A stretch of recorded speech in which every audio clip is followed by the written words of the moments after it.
Student welcome to BPSC corner. Friends, जैसा कि आपको पता है कि बीपीएससी तीसरे फेज़ की तैयारी शुरू हो चुकी है। ऐसे में जितने सारे स्टूडेंट इस एग्ज़ाम को देने जा रहे हैं उसके लिए मार्केट में जो है किरण पब्लिकेशन का प्रैक्टिस सेट को लॉन्च किया गया है। तो ऐसे में फ्रेंड्स, वन बाय वन करके हम सभी प्रैक्टिस सेट को सॉल्व करेंगे और देखेंगे कि आपने कितना स्कोर किया है। तो प्लीज़ आप इस प्रैक्टिस सेट को लगाइए, प्लस जो है आप अपना स्कोर भी कमेंट कीजिएगा। तो बिना किसी देरी किए शुरू करते हैं आज का इम्पॉर्टेंट वीडियो, जिसमें कि भाग 2 के अंतर्गत जो सामान्य अध्ययन है उसके पेपर को हम सॉल्व करने जा रहे हैं। तो शुरू करते हैं। इसमें मैथ्स और रीजनिंग के सवालों को मैंने स्किप किया है। अगर किसी स्टूडेंट को इसका पीडीएफ चाहिए तो प्लीज़ मेरे टेलीग्राम को ज्वाइन कर लीजिए, वहाँ से आपको पीडीएफ मिल जाएगा। चलिए देखते हैं आज के महत्वपूर्ण सवालों को। आप लोगों के लिए एक और इन्फॉर्मेशन कि करंट अफेयर्स के भी जो है प्रैक्टिस सेट एडुटेरिया के द्वारा जो लॉन्च किया गया है उसके भी प्रैक्टिस सेट को मेरे चैनल पर अपलोड किया जा रहा है। तो प्लीज़ आप उन सभी सवालों को भी सॉल्व कीजिए, जिससे कि आपका एग्ज़ाम जो है काफ़ी इजी हो जाएगा। तो फ्रेंड्स, शुरू करते हैं आज का इम्पोर्टेंट वीडियो। आज का हमारा पहला सवाल है, खाद्य श्रृंखला में ऊर्जा हस्तांतरण के दौरान उपयोग की जा सकने वाली ऊर्जा का लगभग डैश नष्ट हो जाता है और उपलब्ध ऊर्जा का केवल डैश ही अगले स्तर तक पहुंचाया जाता है। तो आपको बताना है कि कितना नष्ट हो जाता है और कितना अगले स्तर तक ऊर्जा का जो है पहुंचाया जाता है। तो ऑप्शंस दिए गए हैं 80 और 20%, 90 और 10, 70 और 30%, या उपयुक्त में से एक से अधिक। तो आपको बताना है या उपयुक्त में से कोई नहीं आपका राइट आंसर हो जाएगा। तो फ्रेंड्स, इसका राइट आंसर हो जाएगा जो खाद्य श्रृंखला है इसमें ऊर्जा का हस्तांतरण, जो उपयोग की जाने वाली ऊर्जा होती है, लगभग 90% नष्ट हो जाती है और केवल 10% ही अगले स्तर तक पहुंचाया जाता है। तो याद रखिएगा, काफ़ी इंपॉर्टेंट है। तो ऑप्शन जो बी हो जाएगा या 2 इसका राइट आंसर हो जाएगा। और आप याद रखिएगा एक महत्वपूर्ण बात कि ऊर्जा की मात्रा क्रमिक पोषी स्तरों में घटती जाती है। फ्रेंड्स, घटता ही जाता है, तो आपको ये याद रखना है फैक्ट। चलिए नेक्स्ट देख लेते हैं अगले सवाल को। अगर वीडियो अच्छा लगे प्लीज़ शेयर किया कीजिए, क्योंकि जिन स्टूडेंट के पास बुक अवेलेबल ना हो वो इस वीडियो के माध्यम से ही अपनी तैयारी को जो है अच्छे से कर सके। क्वेश्चन नंबर 62 में कहा गया है कि एक पारितंत्र की खाद्य श्रृंखला में जीवों का अंतिम समूह जीवाणु और कवक है, जिन्हें क्या कहा जाता है? उत्पादक, प्राथमिक, उपभोक्ता, अपघटक, उपयुक्त में से एक से अधिक या उपयुक्त में से कोई नहीं। तो इसका राइट आंसर हो जाएगा अपघटक कहा जाता है। याद रखिएगा, जैव अपघटक खाद्य श्रृंखला में अंतिम चरण है और जैव अपघटक ऐसे जीव होते हैं जो मृत या बेकार कार्बनिक पदार्थ से ऊर्जा प्राप्त करते हैं। चलिए नेक्स्ट देख लेते हैं अगले सवाल को। अगला सवाल है हमारा, भारत में उचित पारिस्थितिकी संतुलन बनाए रखने के लिए वन आच्छादन के लिए अनुशंसित न्यूनतम भूमि क्षेत्र क्या है? तो ऑप्शंस दिए गए हैं आपको, इसमें से आपका राइट आंसर जो हो जाएगा ऑप्शन 3, 33%। आपको याद रखना है कि जो राष्ट्रीय वन नीति 1988 थी, इसके अनुसार राष्ट्रीय लक्ष्य देश के कुल भूमि क्षेत्र का लगभग कम से कम 33% जो है वन या वृक्ष आच्छादित होना चाहिए। तो ये डेटा काफ़ी इंपॉर्टेंट है, आप याद रख सकते हैं। चलिए आगे देख लेते हैं, निम्नलिखित में किसका उपयोग स्नेहक के रूप में भी किया जाता है?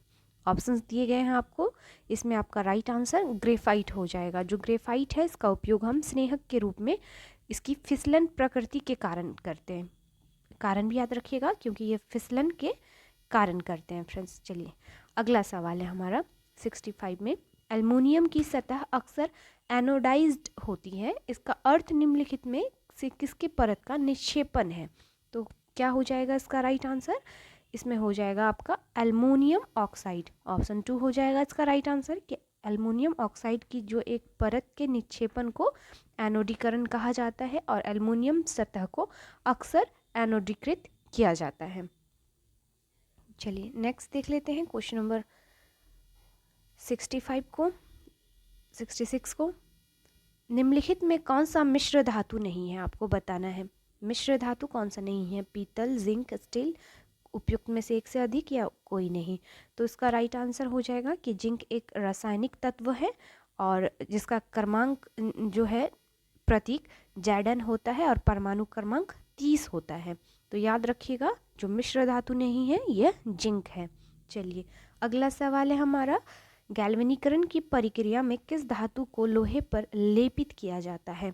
तो इसका राइट आंसर जिंक हो जाएगा। ऑप्शन क्या हो जाएगा? 1 हो जाएगा कि गैल्वेनीकरण की प्रक्रिया में जस्ते को लोहे के ऊपर लेपित किया जाता है और जंग लगने से बचाने के लिए जस्ते का लोहे के ऊपर लेप किया जाता है। नेक्स्ट देख लेते हैं अगले सवाल को। संक्षारण किसके परिणाम स्वरूप होता है? आपको बताना है केवल भौतिक अभिक्रियाएं, केवल रासायनिक अभिक्रियाएं, वायु और उपयुक्त में से एक से अधिक या कोई नहीं। आपको बताना है कि संक्षारण जो होता है ये किसके परिणाम स्वरूप होता है। तो इसका राइट आंसर हो जाएगा केवल रासायनिक अभिक्रियाएं। जो संक्षारण है एक ऐसी प्रक्रिया है जिसके माध्यम से निर्मित अवस्था में जो धातु होता है अपनी प्राकृतिक ऑक्सीकरण अवस्था में लौट आती है। चलिए नेक्स्ट देख लेते हैं अगले सवाल को। अगला सवाल है हमारा, हमारे घर में विद्युत उपकरण जुड़े होते हैं। आपको बताना है किससे? तो इसका राइट आंसर हो जाएगा स्रोत के साथ समानांतर क्रम में। ऑप्शन थर्ड हो जाएगा इसका आंसर। अगला सवाल है दबाव की इकाई क्या है? तो जो दबाव है इसका इकाई न्यूटन वर्ग मीटर हो जाएगा। याद रखिएगा, बीपीएससी ऐसे क्वेश्चन जरूर पूछती है। नेक्स्ट सवाल में दिया गया है किसी पेड़ की आयु किसके द्वारा निर्धारित की जाती है? आई होप सभी को पता होना चाहिए कि संकेंद्रित वलयों की संख्या की गणना करके हम किसी पेड़ की आयु निर्धारित करते हैं। तो ऑप्शन 1 जो हो जाएगा इसका राइट आंसर हो जाएगा। चलिए अगला सवाल है, मानव शरीर में एल्वियोली गुब्बारे जैसी संरचनाएं होती हैं जो डैश के भीतर मौजूद होते हैं। तो यह मौजूद होते हैं आपके फेफड़ों में। ऑप्शन क्या हो जाएगा? 1 हो जाएगा। जो एल्वियोली छोटे गुब्बारे जैसे बोरे होते हैं यह फेफड़े के श्वसन क्षेत्र का एक महत्वपूर्ण हिस्सा जो है माना जाता है। नेक्स्ट देख लेते हैं क्वेश्चन नंबर 73 को। मेरा देश मेरा जीवन नामक पुस्तक जो है के रचनाकार कौन है? आपको बताना है। तो इस पुस्तक के रचनाकार हैं लाल कृष्ण आडवाणी। याद रखिएगा, मेरा देश मेरा जीवन। नेक्स्ट सवाल में देख लेते हैं कि 74 में पूछा गया है निम्नलिखित में किस रेडियो आइसोटोप का उपयोग रक्त कैंसर जिसे ल्यूकेमिया भी कहते हैं के उपचार में किया जाता है? तो इसके लिए हम यूज़ करते हैं कोबाल्ट 60 का। याद रखिएगा, कोबाल्ट 60 हम ल्यूकेमिया के उपचार के लिए उपयोग करते हैं। देख लेते हैं हम अगले सवाल को। अगला सवाल 75 नंबर का क्वेश्चन हो जाएगा, निम्नलिखित में कौन सा पौधों के लिए आवश्यक सूक्ष्म पोषक तत्व नहीं है? ऑप्शंस दिए गए हैं जिसमें बात कर ले सूक्ष्म पोषक तत्वों की, तो जो नहीं है इसका राइट आंसर सोडियम हो जाएगा। जो सूक्ष्म पोषक तत्व होते हैं पौधों की वृद्धि के लिए आवश्यक होते हैं और संतुलित पोषण में महत्वपूर्ण भूमिका भी निभाते हैं। इसमें जो है बोरोन, तांबा, लोहा, मैग्नीज, मेलिबेडियम, जिंक, निकल, क्लोराइड शामिल होते हैं। तो सोडियम जो हो जाएगा ये नहीं होगा। चलिए अगला सवाल है, नीचे वायु से जुड़े कुछ कथन दिए गए हैं, इन्हें पढ़िए और दिए गए कोड की सहायता से सही उत्तर का आपको चयन करना है। पहला है गतिशील पवन वायु कहलाती है, वायु गर्म होने पर फैलती है, वायु केवल कम वायु दाब वाले क्षेत्र से उच्च वायु दाब वाले क्षेत्र की ओर चलती है। तो वायु के बारे में जो सही कथन हो जाएगा यह हो जाएगा ए और बी दोनों। जो वायु है लगातार पृथ्वी के चारों ओर घूमती है और इस गतिमान वायु को पवन कहते हैं। याद रखिएगा, और हवा गर्म करने पर फैलती है और ठंडा होने पर सिकुड़ती है। चलिए नेक्स्ट देख लेते हैं क्वेश्चन नंबर 77 को। जो घटपर्णी पिक्चर प्लांट विषमपोषी क्यों होते हैं? कारण पूछा गया आपसे, तो इसका राइट आंसर हो जाएगा उन्हें मृदा से नाइट्रोजन नहीं मिलता है। ऑप्शन थर्ड जो हो जाएगा इसका राइट आंसर हो जाएगा। नेक्स्ट सवाल है आपका, चांगपा के बारे में निम्नलिखित में कौन सा कथन असत्य है? आपको बताना है। पहला है चांगपा घुमंतू लोग हैं, दूसरा बकरियां ही इनकी सबसे बड़ी पूंजी है, और यह हमेशा एक जगह पर टिक कर रहने वाली जनजाति है। तो आपको असत्य कथन को बताना है। तो इसका असत्य कथन कौन सा हो जाएगा फ्रेंड्स? तो आई थिंक इसका जो आंसर हो जाएगा यह हमेशा एक जगह पर टिक कर रहने वाली जनजाति है। यह जो कथन है इसका गलत कथन है, असत्य है। चलिए नेक्स्ट देख लेते हैं अगले सवाल को। अगला सवाल, बिहार राज्य की सीमा किस देश की सीमा से जुड़ी है? बिहार राज्य की सीमा से किस देश की सीमा जुड़ी है? तो बिहार से जो जुड़ा हुआ है यह हो जाएगा आपका उपयुक्त में से कोई नहीं, इसका राइट आंसर हो जाएगा। सिर्फ जो है नेपाल का ही बॉर्डर लगता है हमारे बिहार के साथ, तो आपके ऑप्शन में नहीं है, तो आपका ऑप्शन 5 हो जाएगा। नेक्स्ट देख लेते हैं, विशाखापत्तनम में 3 फरवरी 2024 को भारत के पहले सर्वेक्षण पोत को भारतीय नौसेना में शामिल किया गया। इस पोत का नाम क्या है आपको यह बताना है। तो फ्रेंड्स याद रखिएगा, INS संधायक इसका नाम है, ऑप्शन 2 हो जाएगा। करंट अफेयर्स काफ़ी अहम रोल प्ले करेगा आपके सिलेक्शन में, इसलिए आप जो करंट अफेयर्स का जो पोर्शन है इसको अच्छे से तैयार कर लीजिए। और एडुटेरिया का जो इम्पॉर्टेंट वार्षिकी अभी 2023-24 का निकला हुआ है उसको सेट बाय मैं जो है प्रैक्टिस सेट करवा रही हूँ आपको। अगर आप नए आए हैं चैनल पर तो प्लीज़ आप उन सभी सेट्स को भी सॉल्व कीजिए, जिससे आपको काफ़ी हेल्प मिलेगी। चलिए, क्वेश्चन नंबर 81 में पूछा है आपसे, स्वतंत्र भारत के पहले और अंतिम भारतीय गवर्नर जनरल कौन थे? हिस्ट्री का मोस्ट फेवरेट क्वेश्चन है, कई बार आपने देखा होगा एग्जाम में यह सवाल। तो इसका राइट आंसर चक्रवर्ती राजगोपालाचारी जी हो जाएंगे। नेक्स्ट है, वह नेता जिसे जेल से रिहा होने के बाद भारतीय राष्ट्रीय कांग्रेस के गया सदन में इस संस्था का अध्यक्ष चुना गया था, यानी 1922 को कौन अध्यक्षता की थी, किसने भारतीय राष्ट्रीय कांग्रेस की, आपको यह बताना है। तो इसका राइट आंसर क्या हो जाएगा? CR दास इसका राइट आंसर हो जाएगा। याद रखिएगा, जब 1921 में प्रिंस ऑफ वेल्स भारत आए थे तो चित्तरंजन दास को ने जो है कलकत्ता में कांग्रेस के स्वयं सेवकों द्वारा आंदोलन और बहिष्कार के आयोजन में सक्रिय भाग लिए थे और इनको जो है गिरफ्तार कर लिया गया था। फिर 6 महीने की कैद की सज़ा सुनाई गई और फिर 1922 में अपनी रिहाई के बाद वह गया में जो है भारतीय राष्ट्रीय कांग्रेस के सत्र की अध्यक्षता की थी। चलिए आगे देखते हैं हम अगले सवाल को, कि खरपतवार के बारे में आपको सही कथन का चयन करना है। पहला कथन है आपका, खरपतवार बिना बोए अपने आप ही खेतों में उगाते हैं। दूसरा कथन है, खरपतवार को खेत से निकालना जरूरी होता है। तीसरा कथन है आपका, खरपतवार फसल के लिए दिए गए खाद पानी का उपयोग कर फसल की उपज को कम कर देते हैं। और चौथा है, खरपतवार फसलों की उपज को प्रभावित नहीं करते हैं। कौन कौन से ऑप्शन सही हो जाएंगे आपको यह बताना है। तो इसका राइट आंसर हो जाएगा, जो कथन ए और बी है यही केवल जो है सही है हो जाएंगे इसके बारे में। तो ऑप्शन 1 इसका राइट आंसर हो जाएगा। देखते हैं हम अगले सवाल को, अगर आपके कपड़ों ने आग पकड़ ली है तो सुरक्षा की दृष्टि से इनमें से क्या सही नहीं है, आपको यह बताना है। ऑप्शंस दिए गए हैं आपको, आप जहां हैं वहां रुक जाइए, अपने हाथ से अपना चेहरा ढककर लुढ़किए, चारों तरफ दौड़ना शुरू कर दीजिए, उपयुक्त में से एक से अधिक या कोई नहीं। तो क्या आंसर आ जाएगा, क्या सही नहीं है सुरक्षा की दृष्टि से? तो इसका राइट आंसर हो जाएगा आपका ऑप्शन 3, चारों तरफ दौड़ना शुरू कर दीजिए। नेक्स्ट देख लेते हैं क्वेश्चन नंबर 85 को, राज्य द्वारा संचालित स्कूल किस लिए है? कूट की मदद से सही उत्तर का चयन कीजिए। चलिए ऑप्शंस देख लेते हैं। ऑप्शन पहला है, ताकि सभी बच्चों को पढ़ने लिखने का अवसर मिले, ताकि सिर्फ कुछ समुदाय के लोगों को ही पढ़ने लिखने का अवसर मिले, ताकि सिर्फ गरीबी रेखा के नीचे जीवन निर्वाह करने वाले परिवारों के बच्चे को अच्छी शिक्षा मिले, या ताकि एक दूसरे से कुछ ना कुछ सीखने का अवसर मिले। तो कौन सा ऑप्शन सही हो जाएगा आपको यह बताना है। तो फ्रेंड्स इसका राइट आंसर ए और डी हो जाएगा। चलिए देखते हैं हम अगले सवाल को, वह भारतीय देशभक्त जिसकी जेल में भूख हड़ताल के कारण मृत्यु हो गई थी। तो यह थे आपके जतिन दास। याद रखिएगा 13 जुलाई सन 1929 को शुरू हुई थी इनकी भूख हड़ताल और 63 दिनों तक चली थी, और फिर जो है 13 सितंबर 1929 को जतिन दास की मृत्यु हो गई थी। नेक्स्ट देख लेते हैं अगले सवाल को। अगला सवाल है, बिहार के प्रथम मुख्यमंत्री कौन थे? Most VVI and most repeated question BPSC का।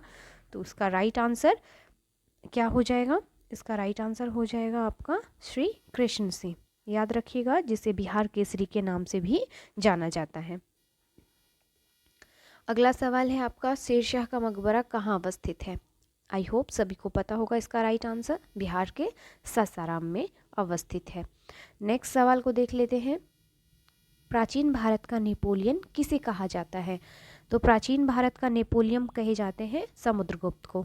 ऑप्शन जो हो जाएगा थर्ड इसका राइट आंसर हो जाएगा। ये गुप्त वंश के काफ़ी महान शासक माने जाते थे क्योंकि उन्होंने प्रमुख सैन्य अभियान चलाए थे। वह अपने पहले आर्यावर्त युद्ध और दक्षिणी अभियान के लिए जाने जाते हैं, तो काफ़ी इंपॉर्टेंट हो जाता है।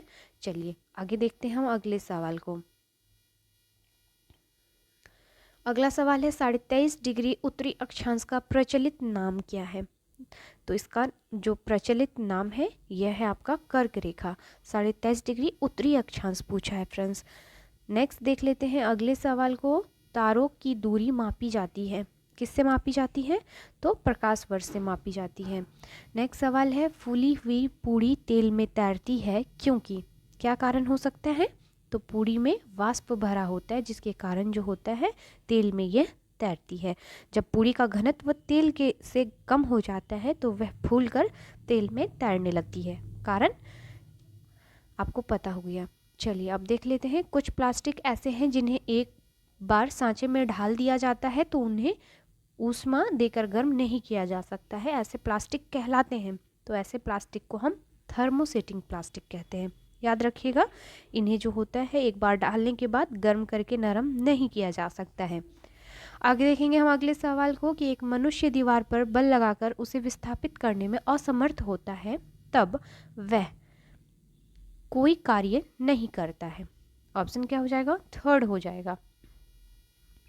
अगला सवाल है टीबी से बचने हेतु कौन सा टीका सही है, आपको यह बताना है। तो बीसीजी का टीका सही होता है। बैसिलस कॉलमेटिग्योरिन जो होता है यह जो होता है टीबी के लिए हम लगाते हैं। तो ऑप्शन 2 इसका राइट आंसर हो जाएगा। चलिए आगे देख लेते हैं हम अगले सवाल को। अगला सवाल है हमारा निम्नलिखित वक्तव्यों पर विचार कीजिए और कूट की सहायता से सही उत्तर का चयन कीजिए। पहला है सूक्ष्म जीवों द्वारा संदूषित भोजन से खाद्य विषाक्तन हो जाता है और तेज धूप में रखी ब्रेड पर कवक आक्रमण कर देते हैं। तीसरा है तेल एवं सिरके में जीवाणु रह जाते हैं इसलिए इनका उपयोग अचार को संदूषण से बचाने के लिए किया जाता है। जीवाणु की वृद्धि को रोकने के लिए मांस तथा मछली को सूखे नमक से ढक देते हैं। कूट की सहायता से सही आंसर आपको बताना है। तो इसका राइट आंसर क्या हो जाएगा फ्रेंड्स? ऑप्शन थर्ड हो जाएगा। ए और डी जो ऑप्शन है यह केवल सही है। चलिए आगे देख लेते हैं। बिश्नोई जनजाति भारत के किस राज्य में निवास करती है? जो बिश्नोई है यह कहाँ पर निवास करती है आपको बताना है। तो यह राजस्थान की प्रमुख जनजाति मानी जाती है। अगला सवाल है भारत के किस राज्य में सर्वाधिक वर्षा होती है? तो बात कर ले सर्वाधिक वर्षा की, तो मौसिनराम में होती है। कहाँ है ये? तो मेघालय में। आपके ऑप्शंस में कहीं पर भी मेंशन नहीं है जिसकी वजह से ऑप्शन 5 उपयुक्त में से कोई नहीं इसका राइट आंसर हो जाएगा। चलिए अगला सवाल है निम्नलिखित में मौसम की कौन सी स्थिति बैरोमीटर पठन में अचानक गिरावट से संकेत है? तो यह होता है आपका बैरोमीटर, एक वैज्ञानिक उपकरण होता है जिसका उपयोग वायुमंडलीय दाब को मापने के लिए किया जाता है। और अगर बैरोमीटर रीडिंग में तेजी से गिरावट आती है तो तूफानी संकेत का मौसम देती है। तो इसका राइट आंसर ऑप्शन 1 हो जाएगा। नेक्स्ट देख लेते हैं क्वेश्चन नंबर 100 को। निम्नलिखित कथनों पर विचार कीजिए और कूट की सहायता से आपको फिर से आंसर देना है। पहला है आपका एक ही किस्म के पौधे किसी स्थान पर बड़े पैमाने पर उगाए जाते हैं तो इसे फसल कहते हैं। दूसरा है गेहूं की फसल का अर्थ है कि खेत में उगाए जाने वाले सभी पौधे गेहूं के हैं। तीसरा है वह फसल जिन्हें वर्षा ऋतु में बोया जाता है रबी फसल कहलाते हैं। चौथा है शीत ऋतु में उगाई जाने वाली फसलें खरीफ फसलें कहलाती हैं। अब कूट की सहायता से आपको सही आंसर बताना है। तो इसका राइट आंसर ए और बी हो जाएगा। नेक्स्ट देख लेते हैं नोवाक जोकोविच किस खेल से संबंध है? सभी को पता होना चाहिए, यह टेनिस स्टार है। इन्होंने कुल 22 ग्रैंड स्लैम पुरुष एकल खिताब और कुल मिलाकर 1993 एटीपी एकल खिताब जीते हैं। तो काफ़ी फेमस यह जो है पर्सन है, तो आपको याद रखना है। चलिए आगे देख लेते हैं अगले सवाल को। घींघा रोग में व्यक्ति के डैश पर सूजन आ जाती है, कहाँ पर आएगी? तो गर्दन पर आती है फ्रेंड्स, सभी को पता होता है ये बात। नेक्स्ट है किस शहर में लिंगराज मंदिर स्थित है? तो लिंगराज का मंदिर अवस्थित है यह कहाँ पर? भुवनेश्वर ओडिशा में। आगे देखेंगे हम नीचे दो वक्तव्य दिए गए हैं, एक को अभिकथन और दूसरे को कारण दिया कहा गया है और कूट की सहायता से जो है हमें सही आंसर को टिक करना है। चलिए, पहला है आपका, ध्रुवीय भालू के शरीर पर बालों की एक मोटी परत होती है और कारण है ध्रुवीय भालू के बाल उन्हें कड़ाके की ठंड से बचाते हैं। तो क्या आंसर होना चाहिए फ्रेंड्स? इसका राइट आंसर हो जाएगा आपका ऑप्शन 1, ए और आर दोनों सही हैं और आर ए की सही व्याख्या भी करता है। देखते हैं अगले सवाल को। किसी ठोस पदार्थ के सीधे वाष्प में बदलने की प्रक्रिया क्या कहलाती है? तो इसे हम उदातीकरण कहते हैं, सब्लिमेशन कहते हैं। नेक्स्ट देख लेते हैं क्वेश्चन नंबर 106 को। अर्नेस्ट बोरलॉग, जिन्हें भारत में हरित क्रांति के जनक माने जाते हैं, यह किस देश से संबंध रखते हैं? आपको आंसर बताना है। तो यह संयुक्त राज्य अमेरिका यूएसए से संबंध रखते हैं और 1970 को इन्हें नोबेल पुरस्कार भी मिला था। चलिए अगला सवाल है। अगला सवाल भारत पाकिस्तान सीमा रेखा का संदर्भ है। क्या है? आपका नाम बताना है। तो इसका नाम क्या हो जाएगा? रेडक्लिफ रेखा। याद रखना काफ़ी इंपॉर्टेंट है क्योंकि ऐसे ही क्वेश्चन आपको बीपीएससी में दिखाई देती हैं। चलिए अगला सवाल देख लेते हैं हम। वित्तीय वर्ष 2024-25 के लिए केंद्रीय बजट में कुल अनुमानित व्यय कितना है? काफ़ी इंपॉर्टेंट सवाल है क्योंकि बजट आपका एग्ज़ाम इतना नज़दीक है और करंट जो है न्यूज़ के तौर पर आपसे पूछे जाने की संभावना भी बन जाती है। तो याद रखिएगा, कुल जो खर्च है इस बार का यह है आपका 47,65,778 करोड़ रुपए। तो ऑप्शन 2 हो जाएगा। डेटा काफ़ी इंपॉर्टेंट है, आप याद रख सकते हैं। अगला सवाल है हमारा, निम्नलिखित में कौन सी नदी फतुहा में गंगा से मिलती है? तो यह पुनपुन नदी है।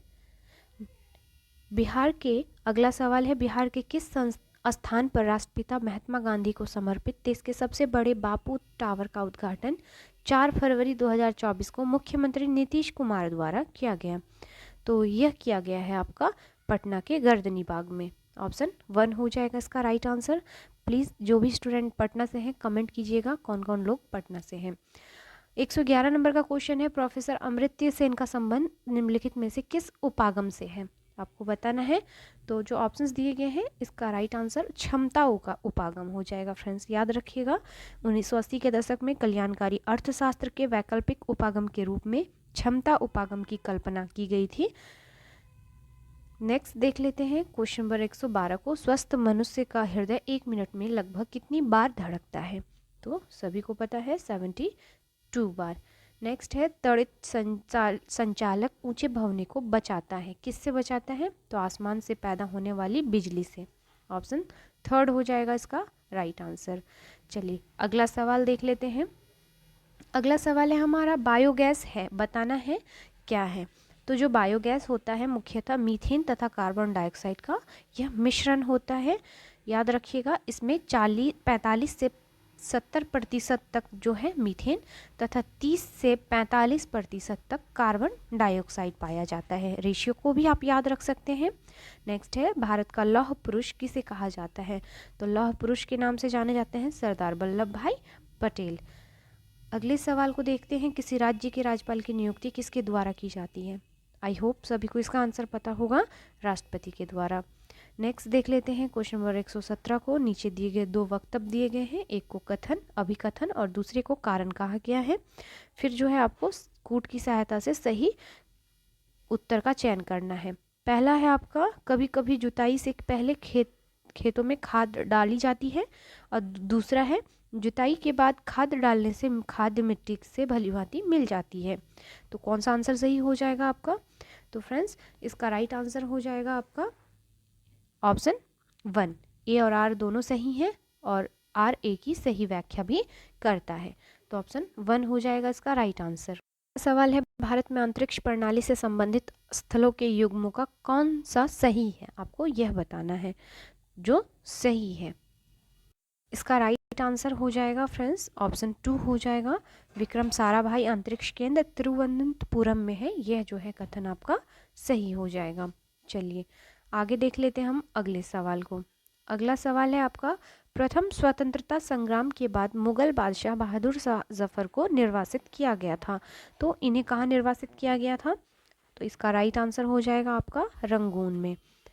नेक्स्ट देख लेते हैं क्वेश्चन नंबर 120 को। विश्व में कौन सा पठार सबसे ऊंचा और सबसे जटिल है? ऑप्शंस के अकॉर्डिंग राइट आंसर जो हो जाएगा कि पृथ्वी पर सबसे ऊंचा और सबसे बड़ा पठार जो है पूर्वी एशिया का तिब्बत का पठार है। तो ऑप्शन 1 हो जाएगा इसका राइट आंसर। नेक्स्ट है ऊष्मा विकिरण को मापने के लिए किसका उपयोग किया जाता है? तो इसके लिए हम यूज़ करते हैं कैलोरी मीटर का। अगला सवाल, सामान्यतः चींटी एक सीधी रेखा में गमन करती हैं, इसका कारण क्या हो सकता है? तो इसका एक नॉर्मल सा कारण है गंध। ये जो है अपनी गंध को अनुसरण करती हैं और आगे बढ़ती रहती हैं। नेक्स्ट देख लेते हैं क्वेश्चन नंबर 123 को। भारत के सबसे बड़े किले का नाम बताइए। आपको ऑप्शंस दिया गया है। तो सबसे बड़े किला का नाम चित्तौड़गढ़ का किला चित्तौड़गढ़ में जो मौजूद है। नेक्स्ट देख लेते हैं क्वेश्चन नंबर 124 को। सिजिगी क्या है? तो इसका राइट आंसर क्या हो जाएगा? सिजिगी एक ऐसी स्थिति है खगोल विज्ञान की जिसमें हम कहते हैं कि सूर्य, पृथ्वी तथा चंद्रमा की एक ही सीधी रेखा में स्थित है। ऑप्शन 1 हो जाएगा फ्रेंड्स इसका राइट आंसर। देखेंगे हम अगले सवाल को। अगला सवाल है, निम्नलिखित में कौन सा संविधान संशोधन यह कहता है कि ग्राम पंचायत में 1/3 सीटें महिलाओं के लिए आरक्षित होनी चाहिए?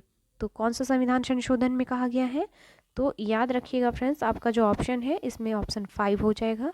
किसी भी ऑप्शन में यह मेंशन नहीं किया गया है। चलिए याद रखिएगा, इसका राइट आंसर 24 अप्रैल 1993 में पंचायती राज के क्षेत्र में एक महत्वपूर्ण जो है मार्ग चिन्ह किया गया और उसी दिन संविधान में 1992 के माध्यम से पंचायती राज जो है संस्थाओं को संवैधानिक दर्जा भी दिया गया और 73वें संविधान संशोधन में ही जो है महिलाओं के लिए 1/3 सीटों का आरक्षण किया गया।